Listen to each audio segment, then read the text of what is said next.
ఓం నమ శివాయ శ్రీమాత్రే నమః. మిత్రులకి, శ్రీభిలాషులకి, అలాగే నన్ను ఇంతగా ఆదరిస్తున్న యూట్యూబ్ ప్రేక్షకులందరికీ కూడా పేరు పేరు ధన్యవాదాలు. మిత్రులారా, మీ అందరికీ పరాదేవత ఎల్లవెల్లా మీతో ఉండి మీ మనోవాంఛ నెరవేర్చాలని మనస్ఫూర్తిగా కోరుకుంటున్నాను.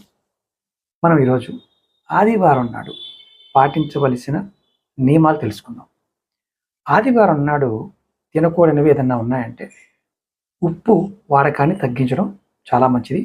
అసలు వాడకపోవడం సూర్యబలాన్ని పెంచుతుంది. అలాగే మాంసాహారం, మద్యం సేవించకూడదు ఆదివారం నాడు. అలాగే వేసుకునే బట్టల్లో కూడా ఆదివారం నాడు ఎరుపు, నారింజ లేదా బంగారపు రంగులు ఉండే బట్టలు ధరించడం వల్ల అదృష్టాన్ని తెస్తుంది.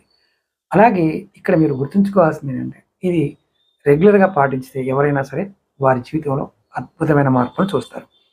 ఇలా చేసేవారు ఎవరైనా ఉంటే ఖచ్చితంగా కామెంట్ చేయండి. అలాగే మీకు ఈ వీడియో నచ్చినట్లయితే లైక్ చేయండి, ఛానల్ సబ్స్క్రైబ్ చేసుకోండి, పక్కనే ఉన్న గంట సింబల్ని యాక్టివేట్ చేసుకొని 10 మంది మిత్రులకి ఈ వీడియోని షేర్ చేయండి. ఓం నమః శివాయ శ్రీమాత్రే నమః.